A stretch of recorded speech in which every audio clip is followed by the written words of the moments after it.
Because these kids right here, Mike and George, Mike is the most popular kid. It's the second week of high school. Mike is the football player, he's the popular kid. And George is this little nerdy kid. It's the second week of school, and George is walking home with all his books in his hands. And Mike sees him, so Mike starts slowing down, because the last thing Mike wants to do is to have a conversation with this dude who's his neighbor, but they don't really have that much stuff in common. So Mike kind of slows down, and he sees George walking, and he's cool with that. But then, a group of kids come, and they start messing with George, and they cause George to drop his books. So at this point, Mike feels compelled. He goes and helps him out. Hey, George, let me help you out with that. Bro, let me help you get those books. Hey, George, I know you like playing Minecraft. And Minecraft is cool. I got nothing against Minecraft. But come over to my house. Let's start hanging out, dude. You're always at home. You're always indoors. Like, you don't even have any, you're real pale skin color. Like, start hanging out with me. I promise you, I'll be your friend, dude. All right. And then Mike tells me, hey, George, but why would you carry all these books? It's the second week of school. I know you love school and I know you love to learn, but that's the easiest way to keep girls away from you. Why are you going to carry all these books? It's the second week of school. And George is like, I don't know. And Mike tells him, all right, well, let's go drop off the books and then we'll come to my house. We'll tell my mom to order pizza and we can hang out. So they do that. And little by little they start hanging out. And Mike got George into working out. And you got to understand, George had never lifted weights in his life. Never, never. So the first day that George is in the weight room, George can't even lift the bar. He can't even lift the bar. Mike understood something, guys. Mike understood this idea that big things always have small beginnings. Because the truth is, we all sucked at walking at the beginning, but our dad didn't say, no, mijo, nunca va a caminar. He understood that the more we do something, the better we got at it. Every one of us sucked at riding a bike. Every one of us will suck at driving a car. But big things always have small beginnings. We have to stay faithful. We have to have this idea that we will get better. So Mike didn't say, George, he's not going to, let me get my phone, put on a little Instagram. He understood that in order to be a friend, it's about no judgment. So he helped him out, and little by little, the more you do something, the better you get. Little by little, George started getting stronger. They started adding weights on it. George started getting into sports, into basketball, football, soccer. It got to the point, even the girls, oh my God, look at George's veins. He looks so hot. Like, wow. Because the dude started, remember, big things always have small beginnings.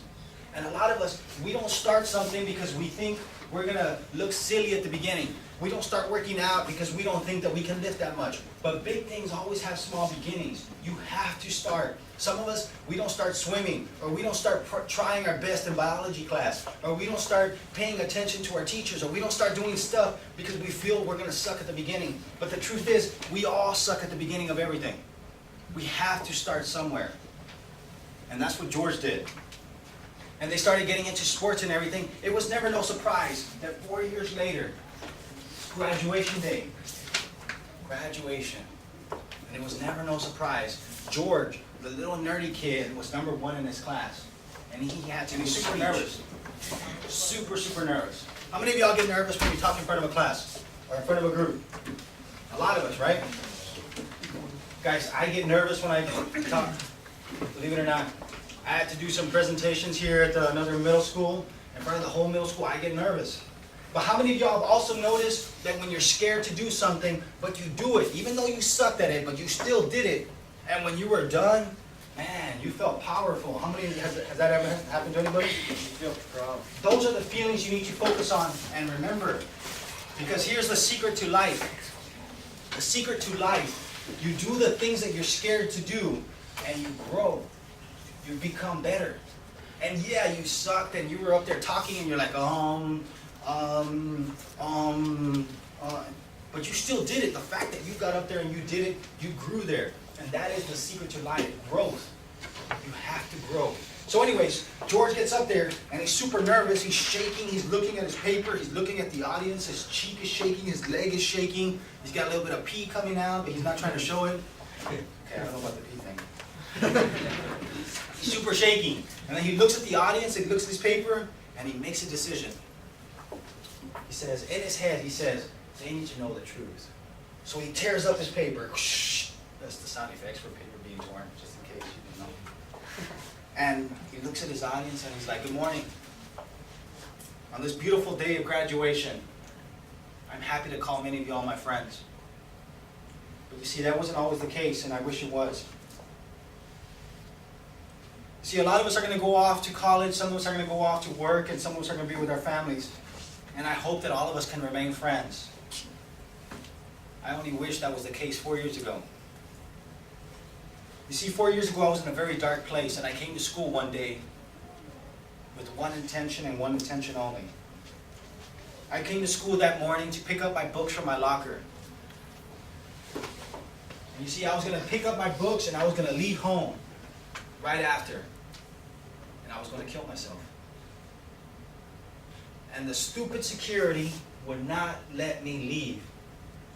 I had to stay at school the whole day, and I hated it. I hated it. I was mad at the teachers. I was mad at the security. I was mad at everyone because I could not go home and do what I was supposed to do. You see, I was going to kill myself, and I already knew how. As much as you all like thinking you're my friends, 4 years ago, little did you all even know who I was. Little did you know that I would cut myself. So I knew that I was going to cut myself in all the veins that I had, and I was going to just fall asleep and die. And it pissed me off that the securities would not let me leave. So as much as you all are here to thank your friends, your family, your counselors, your teachers, I am here to thank one person and one person only. Because I am so grateful for that one person. I would not be the person I am today. And I am so grateful that I did not kill myself 4 years before. So to my very best friend, thank you, Mike. Thank you. You're my brother, and little did you know, Mike, that you saved my life. I'm so grateful for you. I appreciate you. Thank you so much, brother. I'll never forget you. Thank you. As everyone turned around to see the most popular kid with tears coming down his face, he asked me, trying to find the words. At that moment, they hear a sound coming from the stands, and it turns out this lady is doing her best to get to where Mike is, and she gives him a big bear hug, and she is crying, bawling her eyes out. Because you see, even George's mom didn't know the struggle that her son was in 4 years before. And all she could do was thank the kid that saved her son's life. She was so grateful. She was so grateful that someone took the time to just be a friend. Guys, we need to understand everything happens for a reason. We have to understand everything happens for a reason. That day, that kid went to school with the idea that he was going to kill himself, and the security would not let him leave. Why would that happen? Because it was, whatever you call it, God or the universe or the infinite intelligence, he was buying time so that someone could intervene and stop this kid from taking his own life. And then all of a sudden, Mike is walking over here, George is walking there. If George did not drop his books, Mike would not have gone up to him. Everything is happening for a reason. We need to understand. There's always that kid that gets to school early and leaves school late, and he's always with his iPad or he's always with his phone, and we think that's the way he wants it, and we think he doesn't want to have friends. Your job is not to judge. Your job is just to be a friend, because the truth is, it doesn't cost money. All it costs is effort. You don't have to wear the same clothes. You don't have to wear the same shoes. It doesn't matter if he's wearing a Nike or Schmikey. Like, it doesn't matter what kind of shoes, where he bought them, Payless, Walmart, or Foot Locker. Don't judge. It doesn't cost any money to be a friend. All you have to do, hey bro, what did you get in Garcia's class? Oh, okay, hey, what'd you do last night? Hey dude, those shoes are freaking badass, bro. Like, all right, I like the way you walk. It's just little compliments. That's all it takes to be a friend. Just build people up. Just be a friend. Go ahead and turn to your shoulder partner right now and say, I'll be your friend. I'll be your friend. I'll be your friend. I'll be your friend.